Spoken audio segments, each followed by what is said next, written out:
The best and most important decision that a CISO or any cybersecurity professional makes is how to allocate scarce resource to the highest risk, because there's not enough capacity and resource to do everything. So if you have unlimited budgets, unlimited time, and you try to do everything, that's not real world. It's not the way business enterprises operate. Welcome to the Reimagining Cyber podcast, where we share short and to the point perspectives on the cyber landscape. It's all about engaging yet casual conversations on what organizations are doing to reimagine their cyber programs while ensuring their business objectives are top priority. With my co-host, Stan Wisseman, Head of Security Strategist, I'm Rob Borrego, Chief Security Strategist, and this is Reimagining Cyber.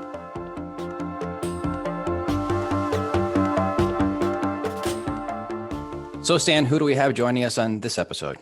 Well, Rob, I'm really excited to say that we have Jim Routh, Head of Enterprise Cybersecurity at MassMutual with us today. Jim, thank you for joining us. Stan, my pleasure. Now, Jim, you've been on the cutting edge for our cybersecurity leadership for at least 2 decades, and both in the financial as well as the healthcare sector. Can you provide a brief overview of your background for our audience? Sure. This is the 6th CISO role that I've had. Most of them have been in financial services, but I spent about 7 years in healthcare, both as a CISO for Aetna and CVS. Had responsible for physical security as well, and then also ran the Health ISAC, or Information Sharing Analysis Center. So both financial services and healthcare overall. But I'll tell you, Stan, one of the things I've learned is that you can take the same type of company in the same industry, in the same relative size, with the same or similar technology architecture, and it turns out that they could have a very different risk profile. So there isn't a one-size-fits-all model for cybersecurity. There never was. There's certainly industry standards that are important and essential, and there's risk frameworks that are essential. But the actual risk profile for an enterprise has a lot that changes the attack surface from one enterprise to the other. And how an enterprise makes decisions actually impacts their cyber resilience. So risk profiles could vary even in the same industry for the same types of companies. Is that to some degree based on the level of maturity of where they are, as far as how exposed they are in the different areas because they haven't necessarily put in the controls they need? That's part of it.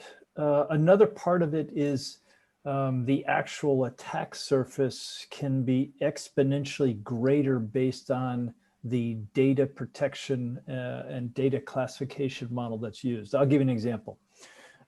If an enterprise deals with customer information and that customer information is replicated, let's say 10 times once it's collected through an enterprise, and these are through multiple business processes, multiple technologies, that would indicate one aspect of the risk profile.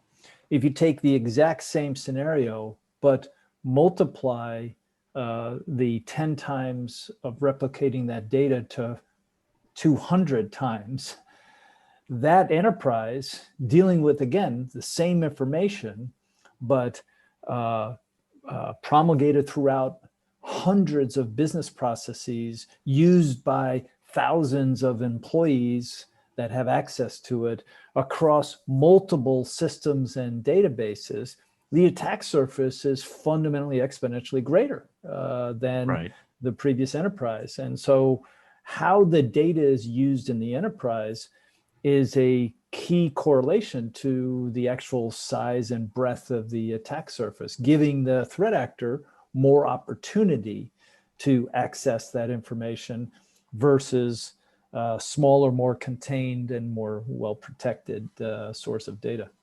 So Jim, I think you kind of alluding to one of the areas I want to go into, but I want to pull it back a little bit, and that's about risk. But when you have gone through your different roles, right, different organizations as you're talking about, let's talk about the most recent one, right, coming from Aetna/CVS over to MassMutual. And if you don't mind kind of just sharing, what is it that you typically are doing in kind of the first, phase of you getting into the environment, assessing what's going on, the program that's currently in place that you're kind of inheriting, if you will, but also building that business relationship with the key executives and ensuring that you've gotten the buy-in, which I think, probably a point within your interview due diligence, you're probably having some of those conversations to ensure that you're getting to something that's truly going to get the level of investment that you desire. But share kind of what that kind of, period of time of going through and getting started is all about, those relationships you kind of build, connect, and understand, what the appetite for risk is within that organization. Well, Rob, it actually goes back to something I learned very early in my career. And I'll give you a little bit of context. What my first role in cybersecurity 20 years ago was actually as a CISO for American Express. And the reality is I didn't have any idea what I was doing. I was well in over my head. And the second day on the job, I had this meeting with the OCC scheduled. And the title of the meeting was Delivery of the Information Security Strategy for American Express. On day two? On day two. And so on day one, I pretty much recognized that I was in deep trouble, like well over my head.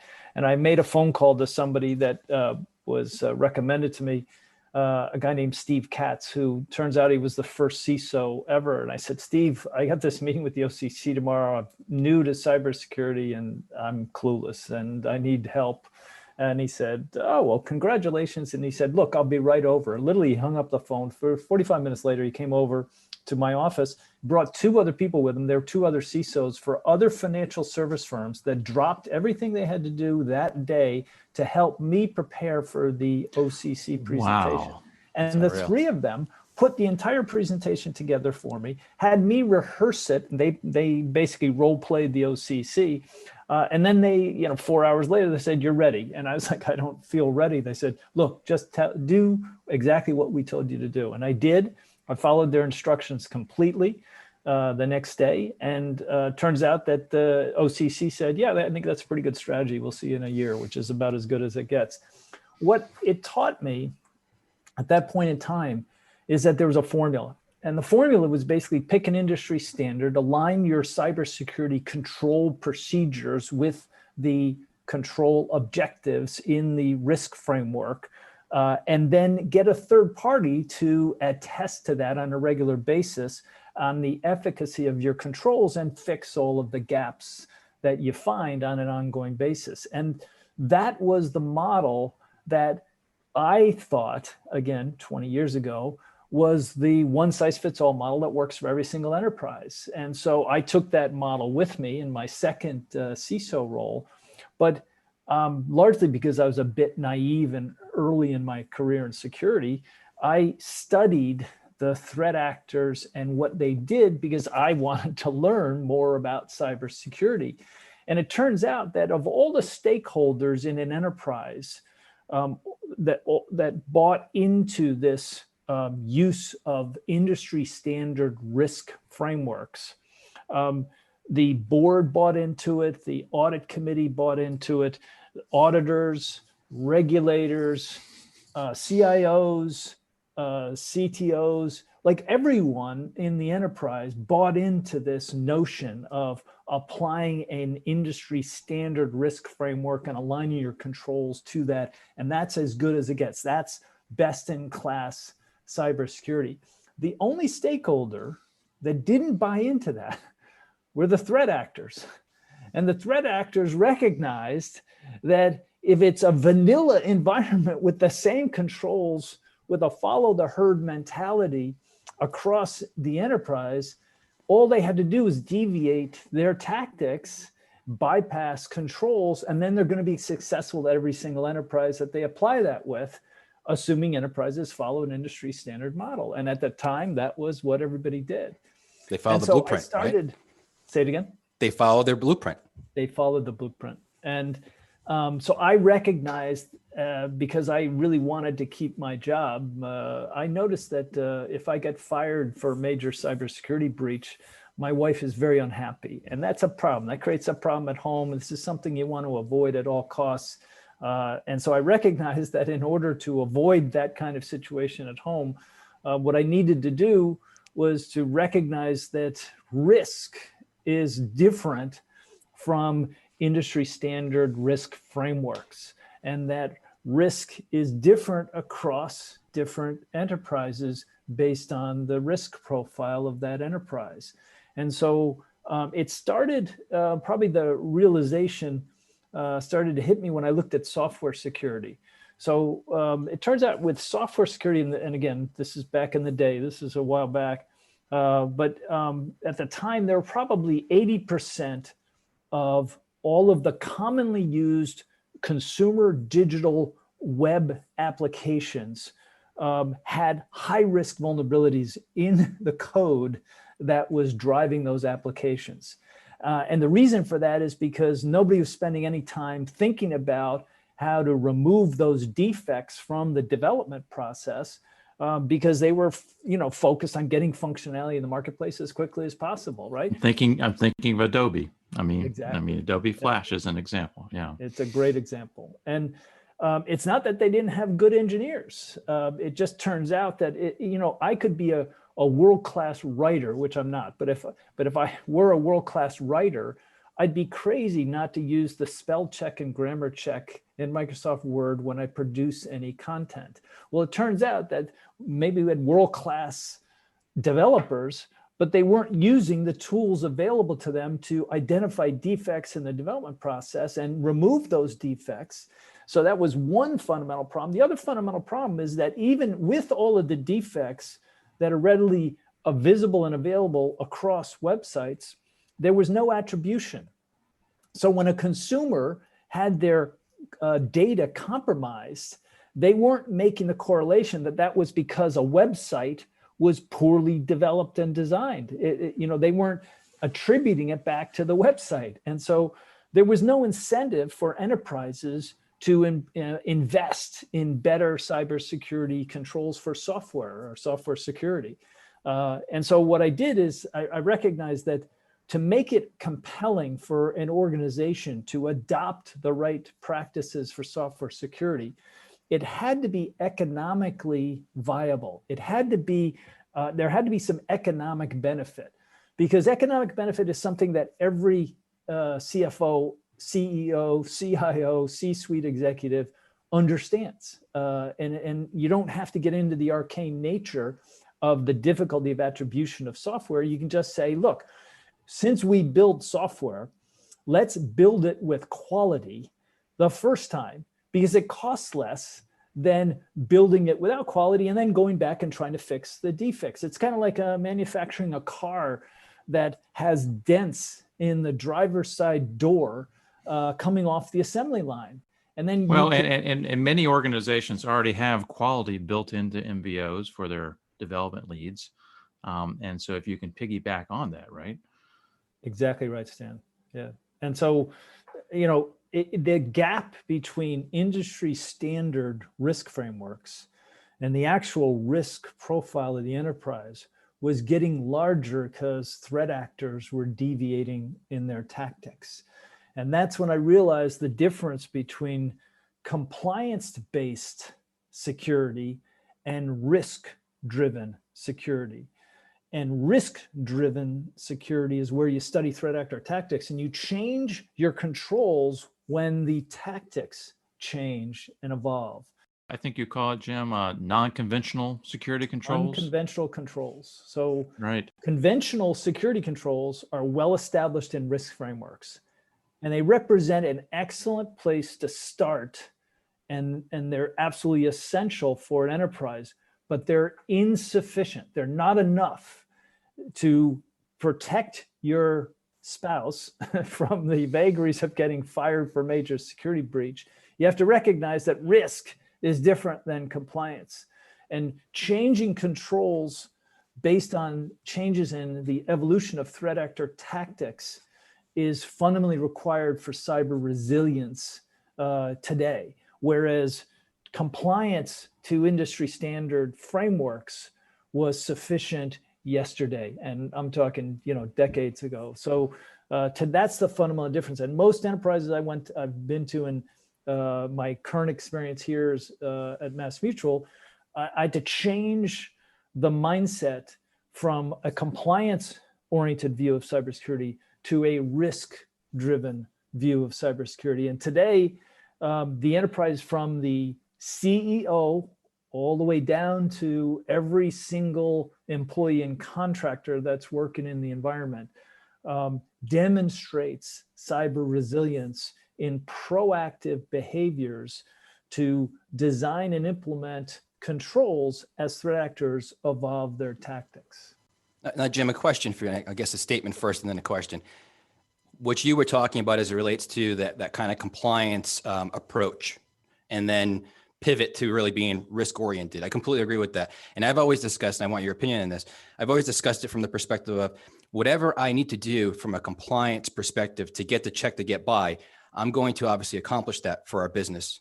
But I'm going to take the investment or the funding that I will be given to enable me to accomplish that and really apply it to my overarching security program and what I'm trying to deliver going forward, while still getting me the check boxes on the compliance. So is that kind of a principle that you've also seen or even leveraged within some of the different organizations you've been a part of? The answer, Rob, yes, is that is largely what we do. We think about compliance as the minimum standard that's required. Right. And we are not at all satisfied with that bar. I consider it to be a relatively low bar. In many enterprises, that is the bar. But in my view, that's a low bar. The higher bar is to be able to determine what the highest risks are to the enterprise, and then to recognize that every enterprise has scarce assets, resources, and capabilities to deploy against the risks. And so the best and most important decision that a CISO or any cybersecurity professional makes is how to allocate scarce resource to the highest risk, because there's not enough capacity and resource to do everything. And so if you have unlimited budgets, unlimited time, and you try to do everything, that's not real world. It's not the way business enterprises operate. So what we have to do is recognize that we have scarcity in the resources that we allocate. So the decisions that we make in that allocation become much more important, and we have to apply the best and the most resource to the highest risk, recognizing that the number 15 risk on the list is probably going to be resource starved in terms of the projects and programs supporting the risk management processes. However, the top 10 cyber risks and the corresponding projects, programs, and remediation work, that will be the highest priority, and that will get the most resources, and therefore it'll move the needle, so to speak, in terms of managing risk for the enterprise more effectively, because it's the right way to allocate resource from a priority standpoint. So Jim, you have to have a pretty good understanding of your critical business processes and the assets that support them, right? I imagine each organization you've come into, they've perhaps had a different level of maturity of that understanding. Do you typically own that function as well? I do. So typically what I'll do is, and this is the fortunate part of being old, Stan, like you and me, is that I've experienced, in enterprises for close to 40 years, 38 years probably, working in different enterprises. And I've worked in, largely because I can't keep a job for very long, I've worked in lots of different organizations. And so I have a pretty good feel for understanding the complexity of business processes, specifically legacy business processes, what the implications are from a data perspective, and how to assess risks across different business processes and technologies. And I use that, I leverage that. That to me, that's an asset and a strength that I use to prioritize. And this is more than anything else, this is a fundamental role of prioritizing their resource allocation for the enterprise. And that can't be done alone. In other words, I can't do that alone. I have to convince the executive level in the company what the priorities are. I have to convince the middle management layer within the company of what the priorities are. I have to convince the rank and file and everyone else in the company of what the priorities are. And I have to drive towards consensus on the priorities. And I say consensus because it's not the cybersecurity team saying, these are the top risks, therefore these are their top priorities. It's the enterprise that's making decisions on allocation of resource for the top priorities. So the enterprise has to buy in and have consensus on what the risks are. And so I populate the top risks and make that transparent across the enterprise. It's not a secret. It's not, don't tell anybody, but these are the top. No, it's fully exposed to everyone understands what the top risks are and how we allocate scarce resources to manage those top risks. And that's transparent. And that is what gives us a foundation for cyber resilience in the enterprise today, because the decisions that are made from a business perspective, just like any other decisions in the enterprise, impact our cyber resilience. And so those decisions have to be in the right context, just like all the technology decisions. It's not just about the technology. And to get true enterprise cyber resilience, senior leaders have to have knowledge of risks and ways of managing that risk versus accepting the risk. I'm not a big fan of risk acceptance. I know it's an industry standard. I don't follow it. And the reason I don't follow it is, in my experience, when a risk gets accepted, it gets put carefully under the carpet or the rug. It is so true. I experienced the same thing. It is so right? true. Everyone does, right? And it's like 2 or 3 years after that decision to stick it under the rug, someone else says, no, we don't have to do that. It's like an exemption. It's like, no, and the reality is the risk profile of the enterprise changes and the risk posture changes and the threats change. And so deciding that we're not going to apply a control to a particular risk at a particular point in time, but recognizing that we're going to revisit that within a 6-month time frame as an example. It's not a pass for all time. We are not letting you off the hook completely it's for not all an time. Exemption. That's exactly right. Right. It's basically saying we're managing that risk. Here's how we're managing it. And in 6 months' time, there could be a different technology capability available to the enterprise that makes managing that risk far easier to implement than 6 months previously. So things change. And from my standpoint, managing risk is what we do as cybersecurity professionals, not getting the business to accept the risk and saying, hey, they accepted it. It's not my job, right? That's true. Not cyber resilience in my mind. Now, Jim, speaking of cyber resilience, which you've kind of threaded into the conversation, that's definitely one of the things that we've seen in a lot of different conversations we've had in past episodes is the whole theme, I guess, kind of elevation of cyber resilience. What I'm getting at is I'd love to know, what are you seeing working within the business and their understanding and translation of what it means to be resilient? So there's that enterprise resilience kind of aspect that's always been around, right? How do we ensure that our business operations for whatever line of business we're in continues to move forward, right? Generates the revenue, right? It's what we're in business to do. Now there's the cyber lens on it. So what have you seen as far as that kind of focus, adoption, and the culture, right? Around, hey, we need to pay attention to resiliency from a cyber lens, if you will.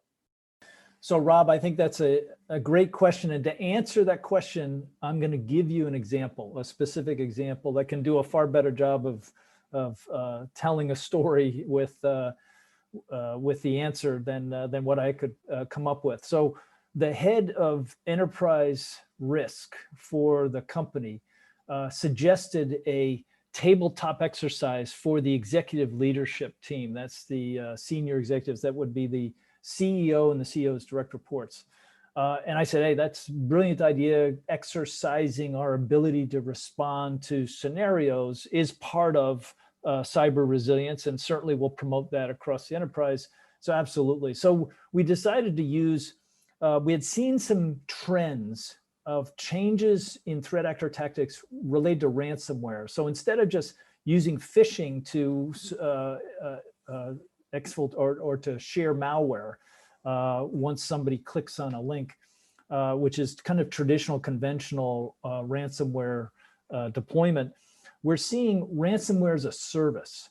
So there's two ways that it's morphed, and this started maybe 6-8 months ago. We started to see it across the industry, where a sophisticated threat actor would use RDP, usually exploiting some vulnerabilities, get into an environment, escalate privilege, move laterally, and use some sophisticated tools to dump credentials, get privileged access, and then exfiltrate data, and then alert the enterprise that the data was exfiltrated and demand a ransom payment and then threaten, to expose that data if they don't release it.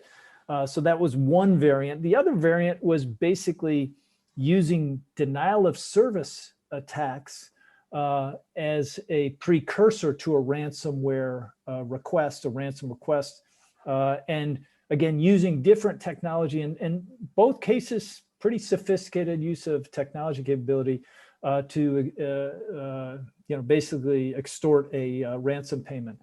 Now that was fueled by the insurance industry, specifically offering cybersecurity insurance and paying for ransoms.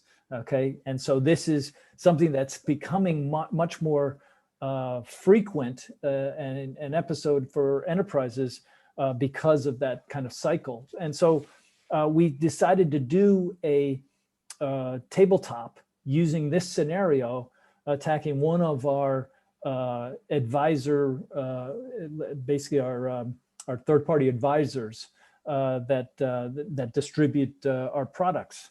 And it turns out we went through it, and we came up with 28 lessons learned that were all really significant. And two of which, the first one was that making a decision to separate the advisor from the network was paramount and needed to be done at the SOC level with no senior leadership deciding that, because of this time, because most of the damage is done in the first few minutes of a ransomware attack. So that was one critical decision. The second was to put all of the resources of the enterprise behind the recovery efforts for the agency. So those two decisions, again, came out of the lessons learned from this exercise. And it was like 8 weeks later, we had the exact scenario occur. Exact scenario.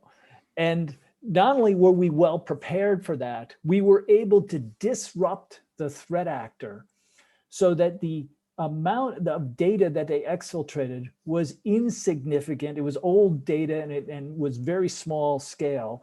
And because we disrupted them, they didn't even get a ransom request out in time before we had identified it and addressed it. Now, had we not done the tabletop, I don't think we would have been as responsive to disrupt what the threat actor, in this case, a sophisticated threat actor, what they were attempting to do.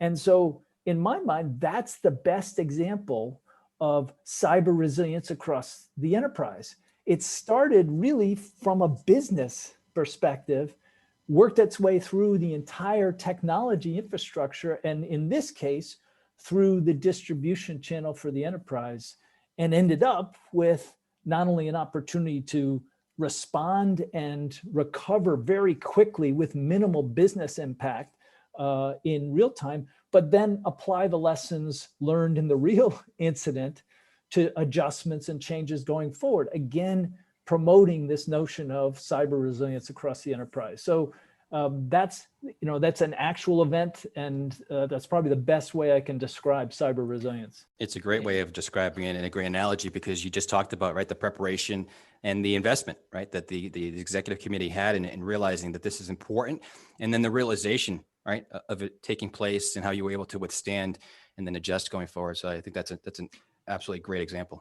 And I think those tabletop exercises, you're building that muscle memory in the organization, right? I mean, so that when you do have those incidents, they understand who they need to talk to and they can actually respond effectively. Great that you actually picked the scenario that then 6 weeks, 8 weeks later actually occurred. That's fantastic. Hey, Jim, thank you so much for taking time with us today. Very insightful conversation, and I really appreciate your time. It's my pleasure, Stan. Thank you, Rob. Thank you. Thank you. Thanks for listening to the Reimagining Cyber podcast. We hope you enjoyed this episode.